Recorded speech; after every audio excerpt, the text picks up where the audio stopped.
My name is Amanda, and I work here at the Gene M. Smith Branch Library, and I just wanted to welcome you to our Meet the Author event. We are privileged tonight to have award-winning local author Linda Lovely with us. Linda's 10th novel, Neighbors to Die For, an HOA mystery, was released in late 2022. A journalism major, Lovely is a member of Mystery Writers for America, Sisters in Crime, International Theater Writers, and South Carolina Writers Association. She frequently presents writing workshops. 7 of Lovely's 10 novels are set in South Carolina, 3 in the Low Country, and 4 in the Upstate. Help me give a warm welcome to Linda Lovely.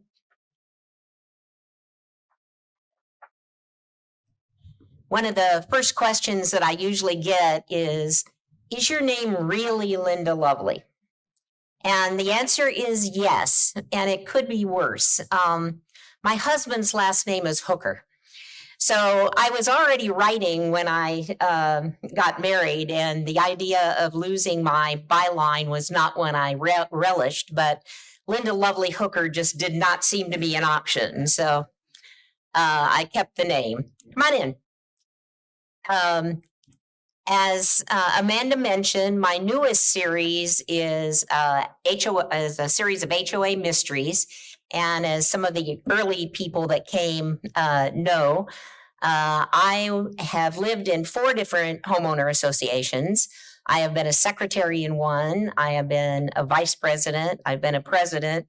And I joined a lawsuit against one. So I've been across the board on it.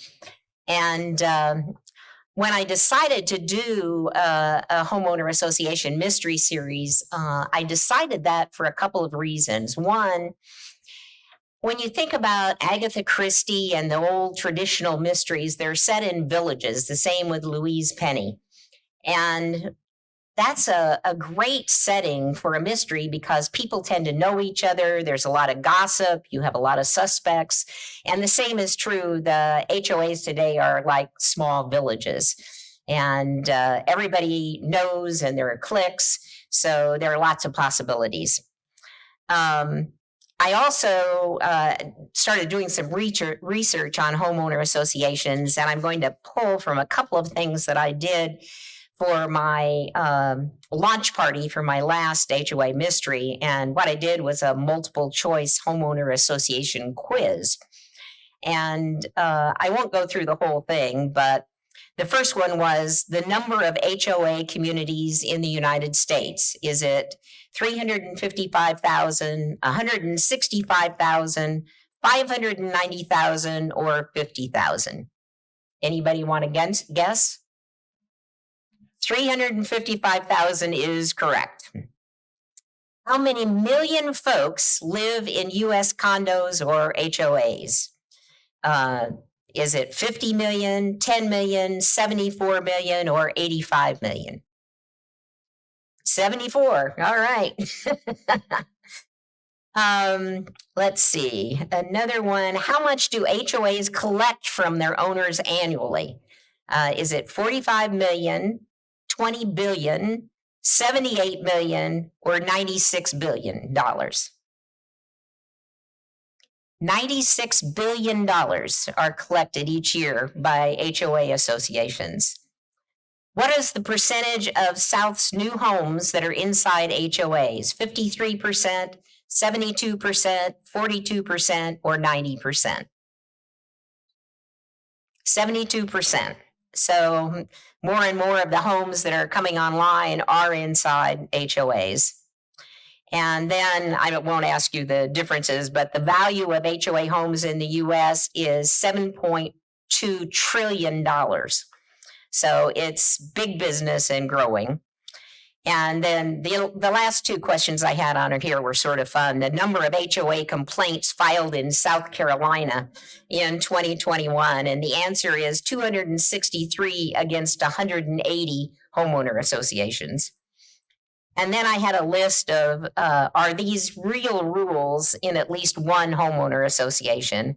The first one is ban multicolored outdoor holiday lights, enforce a dress code for garage sales, prohibit square or brass doorbell frames, and have a 5-minute open garage door limit. The answer is all of the above.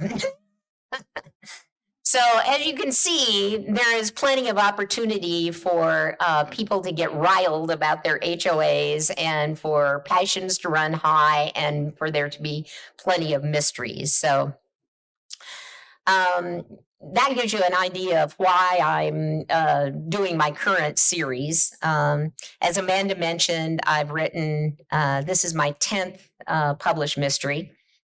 And I was a journalism major, and I didn't start writing mysteries till about 10 years ago when I could afford not to make money.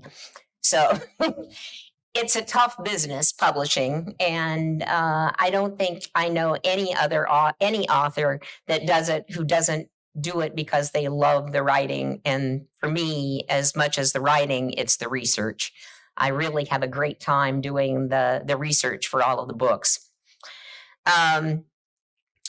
I think that my trademark is probably trying to combine thrills and keeping the action moving and also injecting some humor and a little romance. And I was at a writers conference not too long ago and sat next to Jeffrey Deaver. And we were talking about why do authors lace their murder mysteries with humor. And the answer is basically to release tension. And what Jeffrey said was he compared well-crafted books to symphonies. And he said, just as a concert audience can't sit through a symphony that is all crescendo and crashing cymbals, readers need breathers.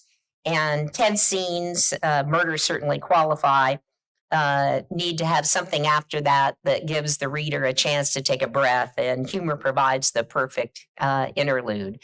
So I try to have the humor that I have in the books as a break, but also try to make sure that I never use the humor to belittle the fact that there are people that are actually dying or have been killed or making light of a murder scene. So those are two of the things that I try to do.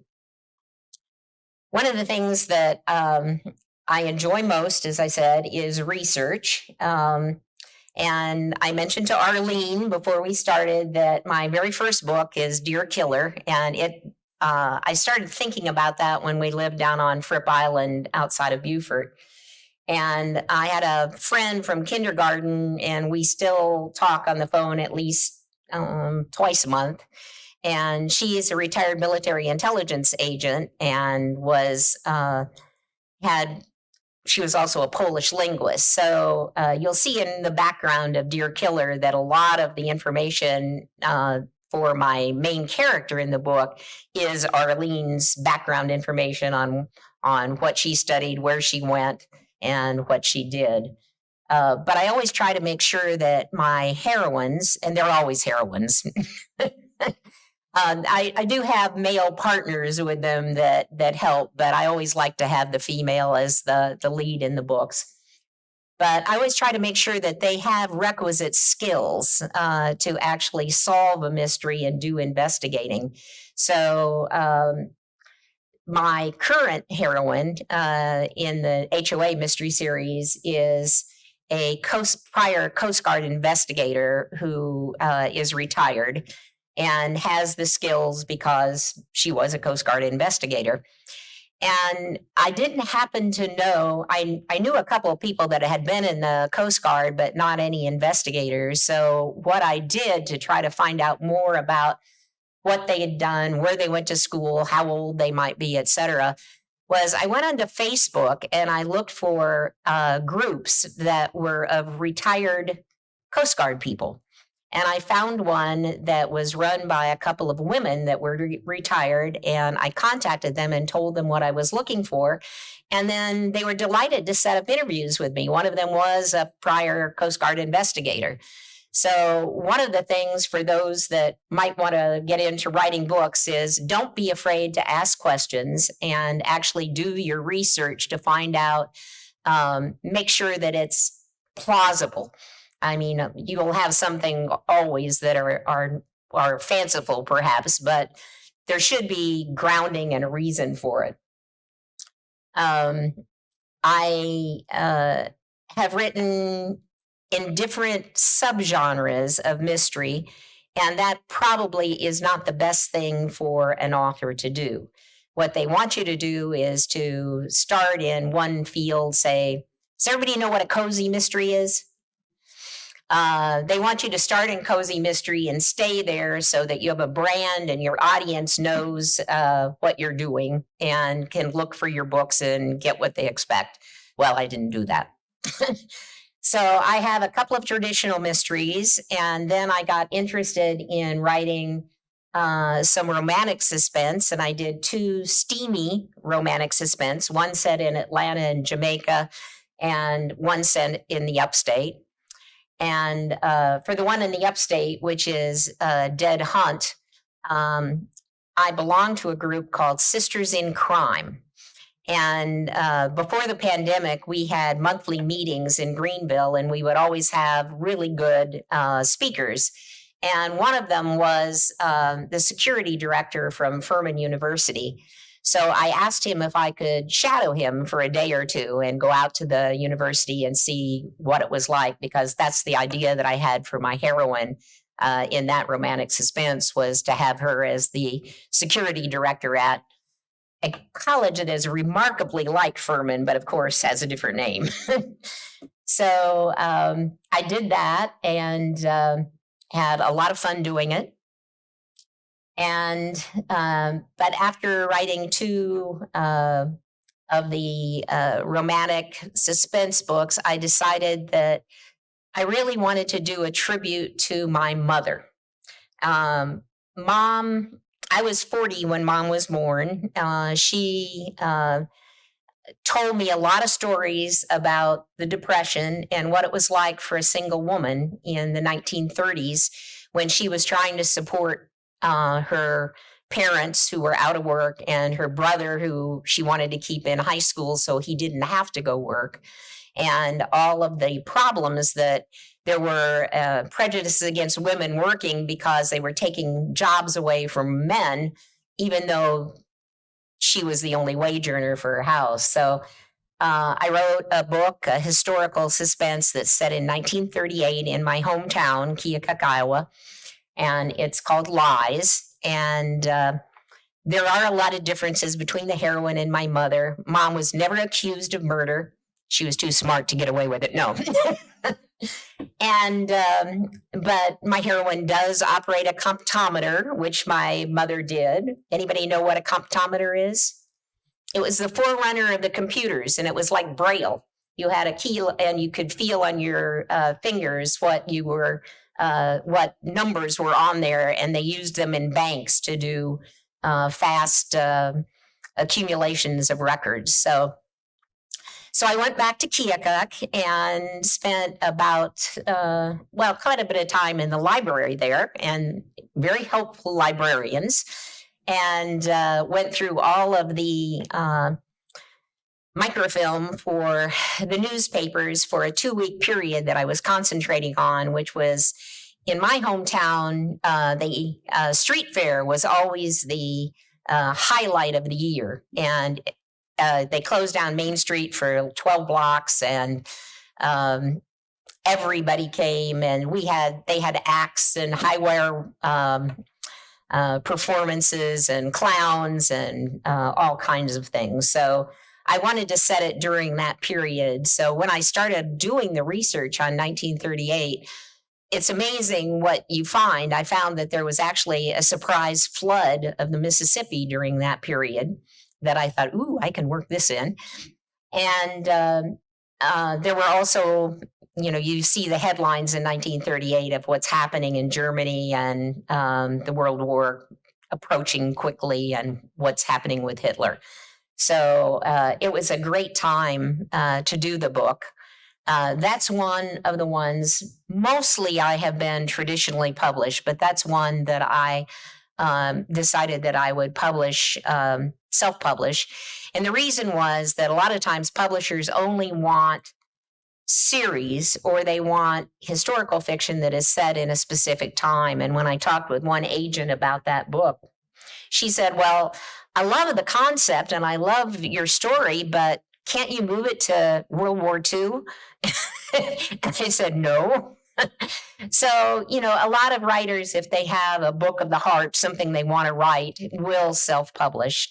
But again, it's really a tough game. You have over 1 million books are now published every year on Amazon, new books. So being seen and heard and getting your name out there is really difficult. And but that's why I say that most of the authors that I know do it because they love doing it, and they wouldn't be doing it if they would find another way to make money. So,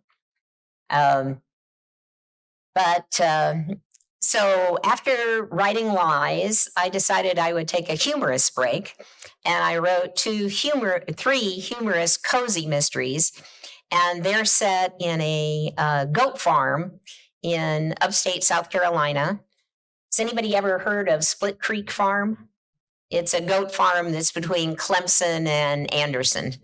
And it's a delightful place to visit, and there are tons of goats. And one of the things they do is goat yoga. And if you go to my website, you'll see a picture of me doing goat yoga. There was not a lot of yoga going on, but there were a lot of goats.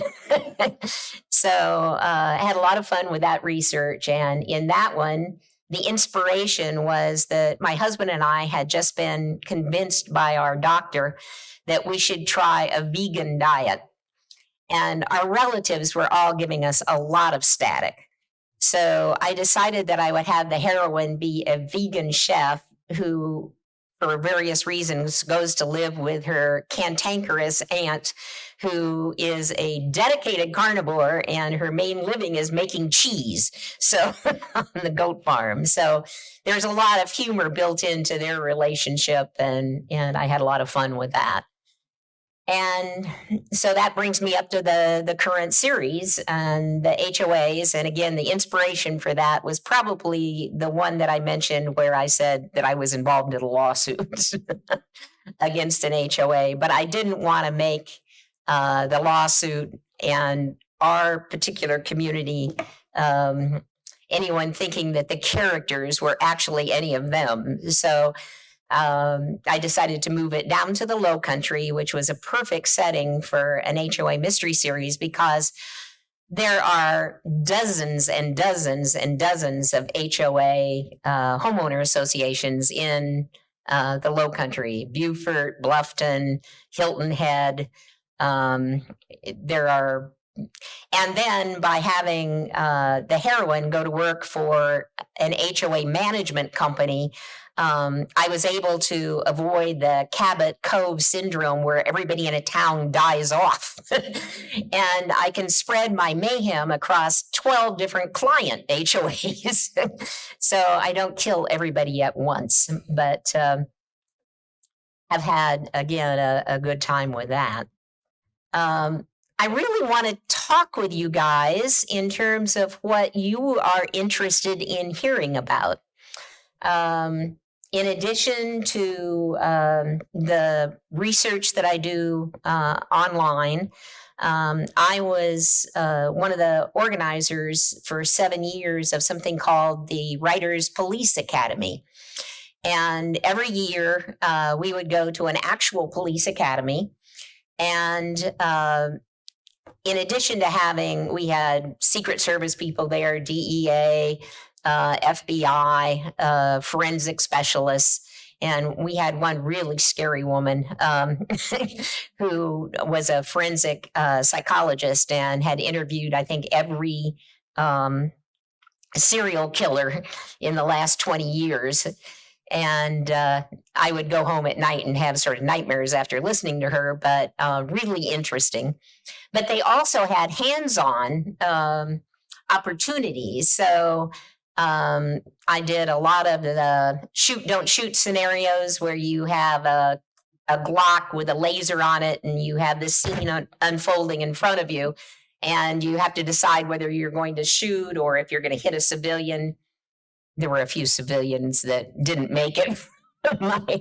So I've decided I would not be a great policeman. But they also taught you how to shoot an AR-15, and I was much better with that than the Glock.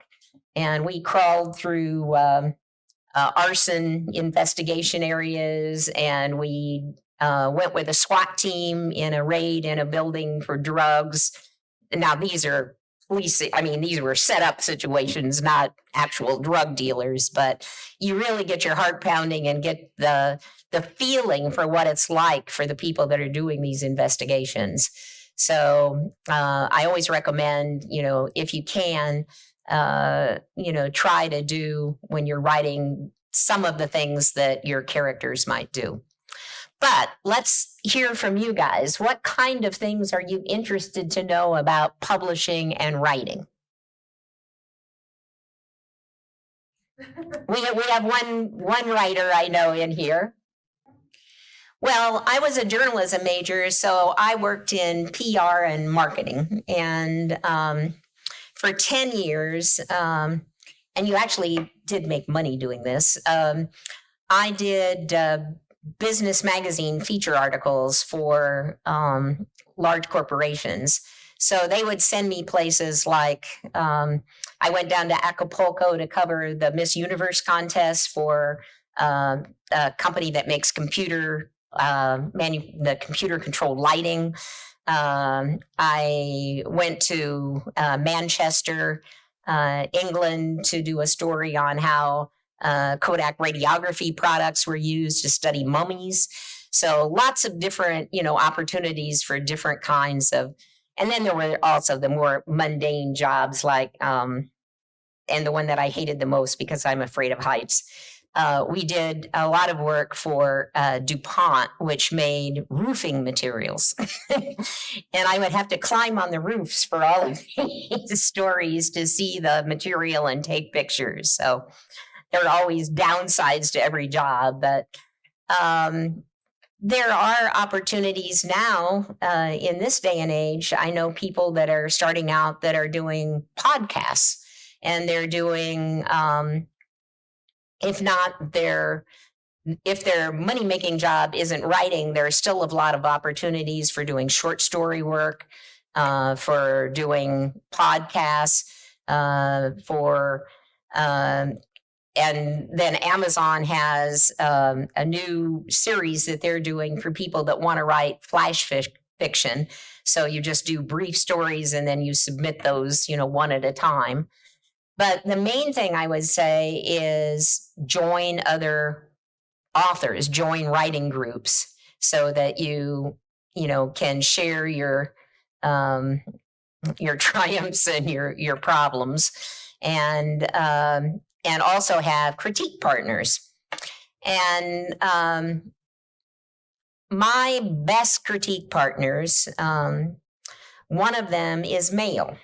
And Howard and I have been critique partners now for 12 years. And Howard is priceless because I will write dialogue for a man and he'll go, Linda, no man would ever say this. Now, there are some romance authors that will tell you, I don't care. I want men to say this, even if they wouldn't.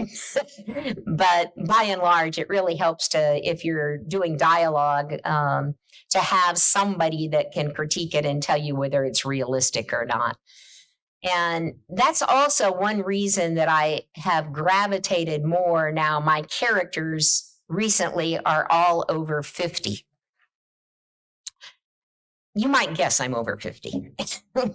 Now, the reason that I do characters over 50 is not that I don't remember what it was like to be 25 or 30, but it's because the experiences of people that are young are so different from mine in terms of the social media and texting and how they react in a situation that just is foreign to what I would have done when I was in my 20s or 30s. So it makes it very hard for me to write realistic dialogue for people that are under 50.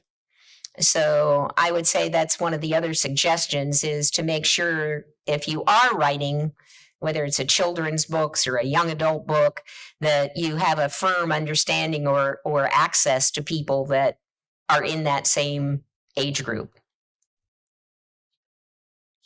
Yeah, I went to journalism school at Northwestern University, and basically there were classes in reporting, and we, in fact, I remember being assigned. We were each assigned a different beat to cover, and I had the school district of Evanston, Illinois, was my beat that I covered, and so I would go out and go to the meetings, and then I would write up what happened and submit it. And I will tell you that the professor that we had that was teaching that class, it was an automatic F if you had a misspelled word.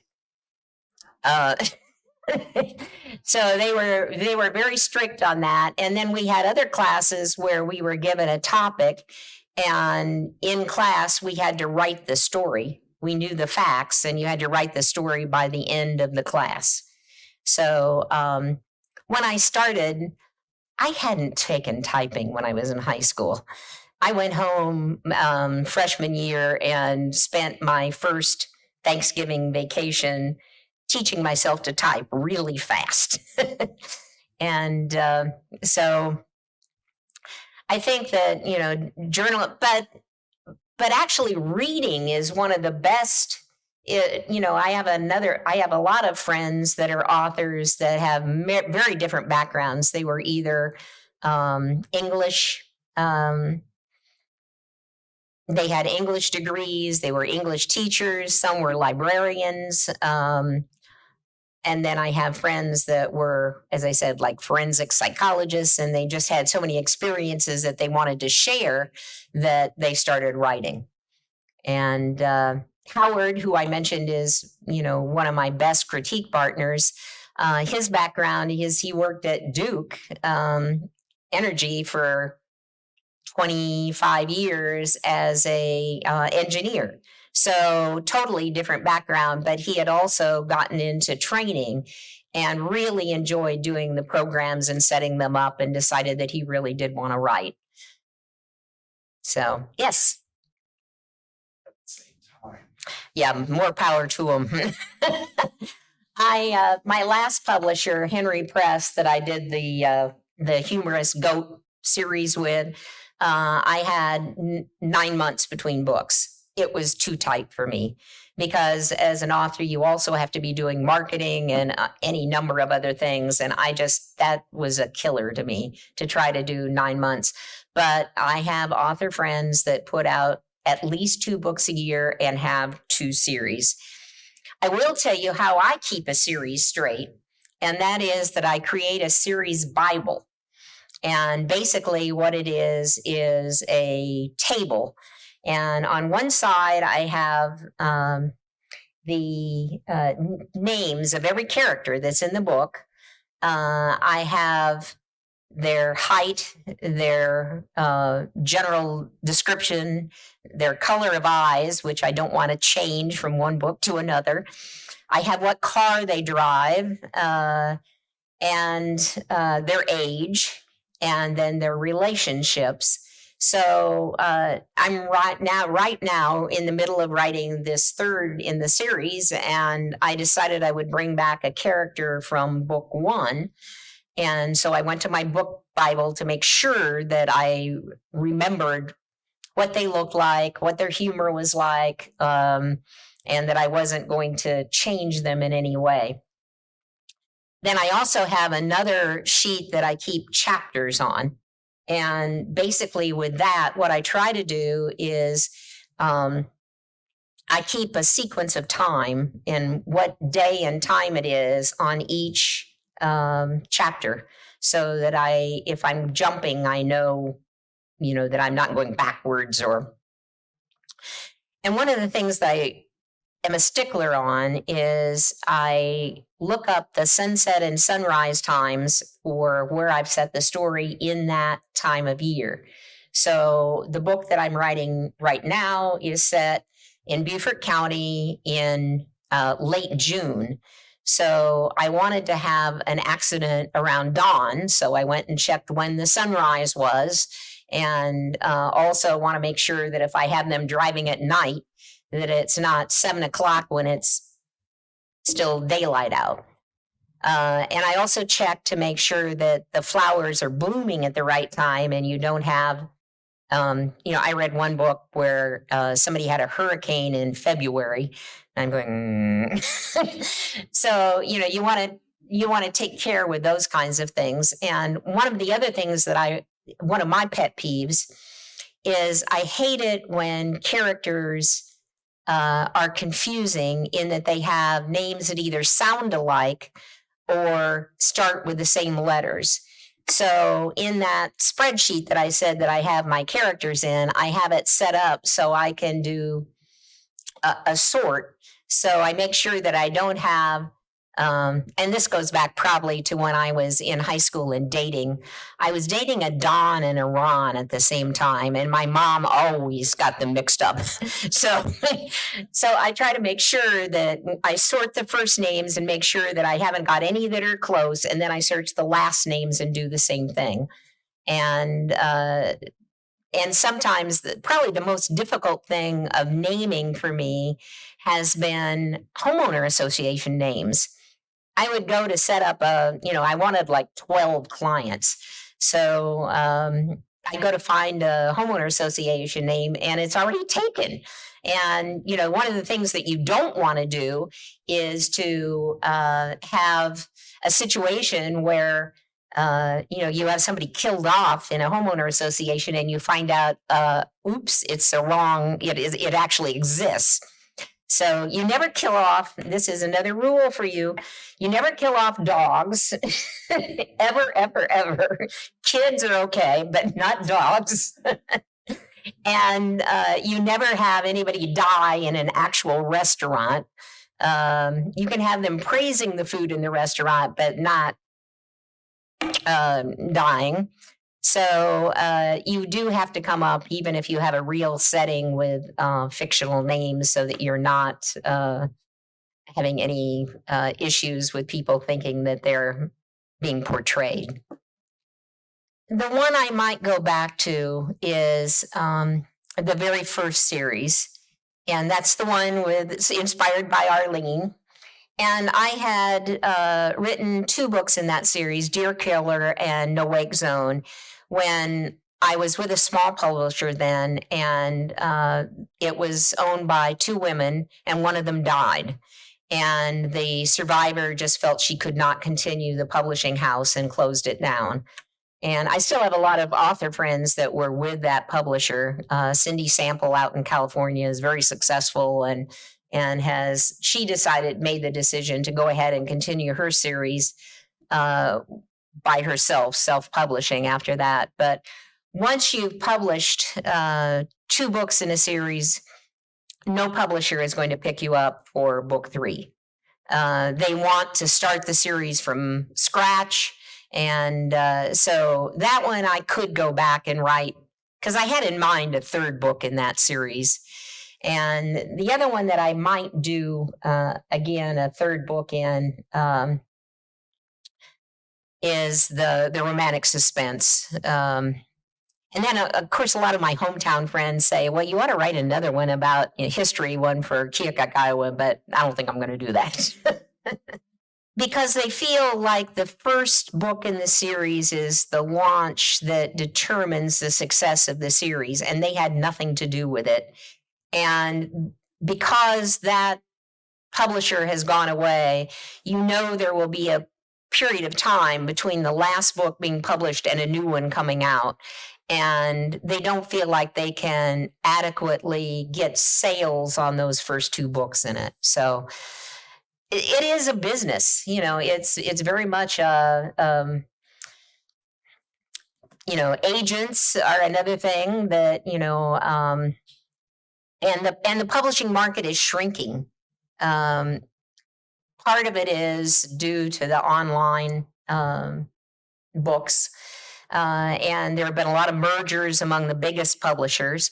So what you have now is it used to be the big five, but it's actually more like the big three right now.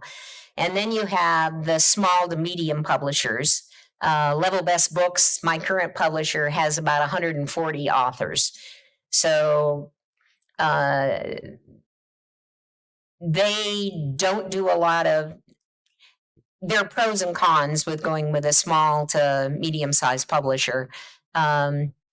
They are faster. If you go with one of the bigger books, you can plan on, after you send your manuscript in and it's accepted, it's up to 2 years before it actually sees print, because they have so many bureaucratic steps in the way. Now with my current publisher, my manuscript for this third book is due May 10th, and it will come out November 8th. So it's a faster turnaround, and you have a more closer relationship with your editors, and also with the other authors that are in that publishing group. The downside is exactly what happened for the first publisher, is that you have a small group of owners. And just like in an HOA with a small group of people on a board, you can have a change in, who it is, or a death or an illness. And then you've got, potential problems that you don't have with a bigger publisher. Yes. Well, the critique partners are with you as you're writing the book. So Howard and my other critique partners and I exchange 10 pages every 2 weeks. So usually they're sequential, but not necessarily. If I'm having a problem with a particular scene, my 10 pages that go to my critique partners might be, out of sequence. But it's something that I'm having a tough time with, and I want their opinions and thoughts of whether I've done it correctly, or if they have any other suggestions. And when you go to an editor, your manuscript is finished. So by the time the editor gets it, you first go, on May 10th, my book will go to what's called a developmental editor. And the developmental editor reads the whole book and then looks for plot holes and problems. An example, when I was doing the GOAT series, the developmental editor on the first one, I have the heroine has developed a very close friendship with somebody in the community. And my developmental editor said, gee, I don't think that would happen that quickly. You need to have them have a tie that they've known each other longer. So I had them going to the same summer camp when they were kids and then being pen pals. And it was really a good suggestion. And so those are the kinds of things that can improve the book with a developmental edit. So, but they're not looking at grammar and, whether your quotes are too short, too long, whatever. So after you fix the developmental edits that they suggest, then it goes to what they call a red line editor. And the red line editor looks at all of the commas and grammar. And I've yet to have a publisher that has the same policy on commas. Everyone seems to have a different style, and I just say, okay, whatever. And some want the Oxford Dictionary commas, and others don't, and want a more modern use of commas, and I don't care. So as long as the sentence is clear, I'm fine with whatever they do with it. Yes. Well, I think what happens is if a series is very successful, the publisher pushes to get more books in it, and then I think it gets stale. And unfortunately, none of mine have been that successful. he's been pushing me to write.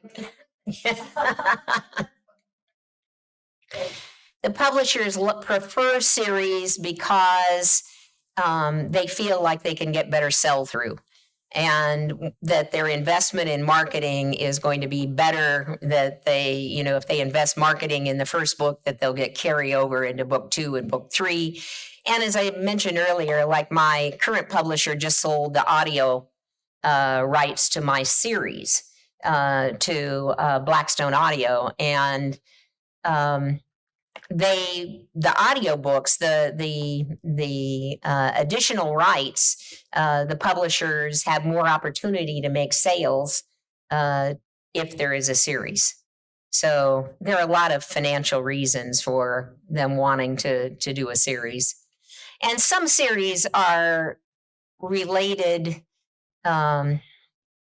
in a way that isn't exactly, they'll have a character that is in one book and then is a minor character in that book and then is a major character in the next. So it's sort of following a family through, or so there are different ways for series to take place. In mine, it's typically the heroine is the one that's carrying the load through the whole series. No, I have a 3-book contract. So right now I'm finishing this third book in the contract, and then I have to make a decision, and they have to make a decision of whether there will be a 4th book in that, and I have to decide whether I want to write a 4th book in the series, or whether I feel like, again, at my age, I'm doing this for fun. And if it ceases to be fun, then something else may be appealing, and I'll say, okay, I'm time to try something else, and I'll write that. That is really a hot topic right now in all of my author groups. And but you weren't here, I don't think, at the beginning when I was saying that the plot for my book that I'm writing right now, the villain is an expert in artificial intelligence. And I'm having a lot of fun doing the research on this and figuring out how she can use deep fakes and other things to get her villainy accomplished. So, but anyway, getting back to your question, right now, there are, I'm told, maybe as many as 2,000 books on Amazon that are written by AI. Typically, 2,000. Typically, from what I understand, you will be able to tell, and I'm in a book club with a professor who also was talking about the papers coming in and how you judge whether or not they're written by AI or them. But one of the things that I've seen is if the grammar is correct, it was written by AI, but it makes no sense. So there are usually problems. It's either very predictable problems with plot, things that go off the rails. It's not there yet. The biggest worries that I see in the publishing community is from artists right now, cover artists, and also some on the audio side, that what they're trying to do is trying to remember the name of the 2 books that now when you sign with them, they're trying to get authors to sign away their rights that they can use their books for training AI. And if they do that, then they can mimic your voice to create another book in the style that you write. And of course, the authors I know are fighting that, but artists, the problem that they have right now is you can, with some of these, say, I want to create a book cover in the style of X, And I want you to use, and they'll give them a key number of words. And they call this, I think, AI whisperers, people that are very good at providing the prompts for the AI to get out what they want. And there's a fear among the cover artists and among narrators both that there will be some challenges with AI in the future. From what I see with authors, it's more a question of bad books coming out in such quantity on Amazon and other online platforms that they make your book even harder to find in the sea of, and people getting, really disgusted by buying a 99-cent book and finding that it's drivel. So, but who knows what's going to happen? The deep fake stuff, as I've done the research, is really scary because you can, take Joe Biden and do a deep fake and have him say anything that you want him to say and put it on a podcast. And unless you know the signs that this is a deep fake, it looks like the real thing.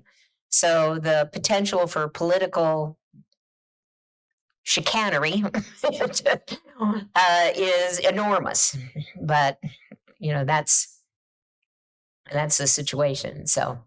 You don't have any feedback. Well, in theory, I mean, when you sign with a traditional publisher, you basically say that they have the rights to determine the cover because they're going to determine it's their sales.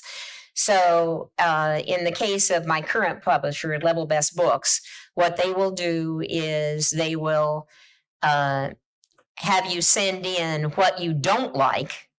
And they'll also have you send in ideas for what you do like. Now, I've happened to be very lucky in the 2 covers that I've got from Level Best in that they are exactly what I suggested. But the Bones to Pick, the Goat series is really funny because I have a different cover than the one you see up here. That was released first by my publisher. And I thought it was darling. It was really cute. They had this cute little pig on the front and a farm scene. And so the publisher went to a conference and they said to bookstore owners, how come you're walking right by these books? Why aren't you buying them? And they said, well, we thought they were kids' books. So, I got an immediate call from my publisher and said, we're changing your covers. And then we collaborated on finding something that looked like it was an adult mystery rather than, a kid's mystery. So you have to be careful with covers that people do judge a book by its cover. And so that, that's always a situation. And this is, it's tough. You just never know what's going to please people or go. But the one question you guys haven't asked that I've been surprised at is, are you a plotter or a pantser? A plotter is someone that meticulously outlines their books and puts all these little squares on a table. And I think it was Jeffrey Deaver that told me he spends 6 months doing outlines and rearranging, where things are going to go. And then he writes his book in like 6 weeks. No. The other side of the plotters are the pantsers, and that's where I fall. And basically, when I start a book, I know who the heroine is. I know who the villain is. I know what the villain's motives are. And I know what my theme of the book is. In other words, like I just told you with this one, it's exploring artificial intelligence possibilities for evil in this book. But, in other books, it's been, different things. So that's what I know when I start writing, but I have no earthly idea how it's going to end. And as I go along, the characters sort of tell me how it should go. I know that sounds ridiculous, but it actually happens. I do everything on the computer. Well, I have an office. And when my husband and I had a company together briefly, we shared an office and we learned quickly that that was not a good idea.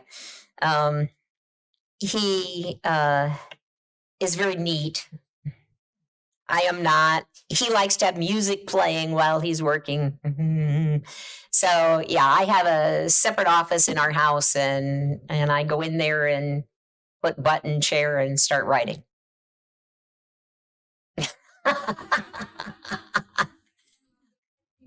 Well, when I'm working on a book, no. But when I'm in an audience like this, and I've had somebody mention that they were just reading Deer Killer, and they'll ask me something about what happened in that book, and I'll go, oh.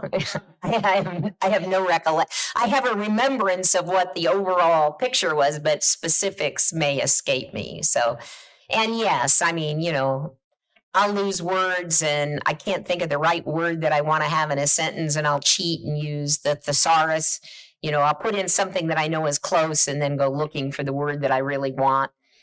And my short-term memory is still really good in terms of this book and, where I am. But ask me about something 10 years ago and I'm a little more hazy. So we're getting close to 7:30.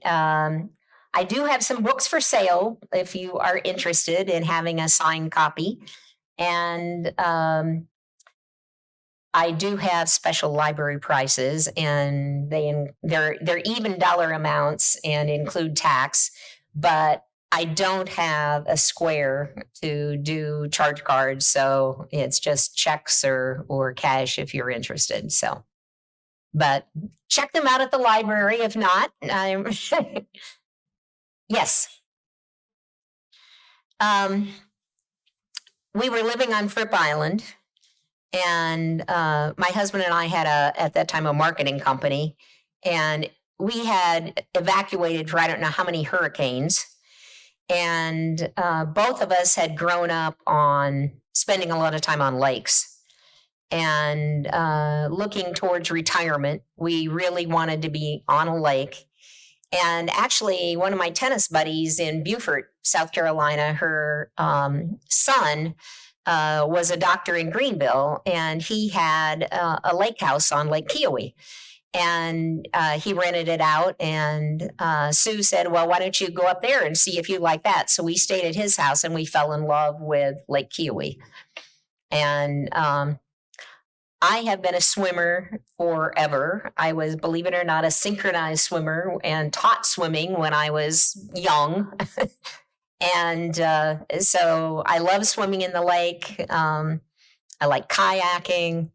And there are a lot of things that we enjoyed being at the beach, but we enjoy the lake more. And, with the type of work that we do, we didn't have to be in a big city. So those were the pulls. Don't ask me about Oconee County politics, though. All right. Well, we want to thank you, Linda, for coming and speaking to us tonight. And y'all check out her table. And I'm sure she would love to answer any more questions you have there. We have a table in the back that has some event guides for future upcoming events if you want to check those out. And we appreciate you coming. Thank you.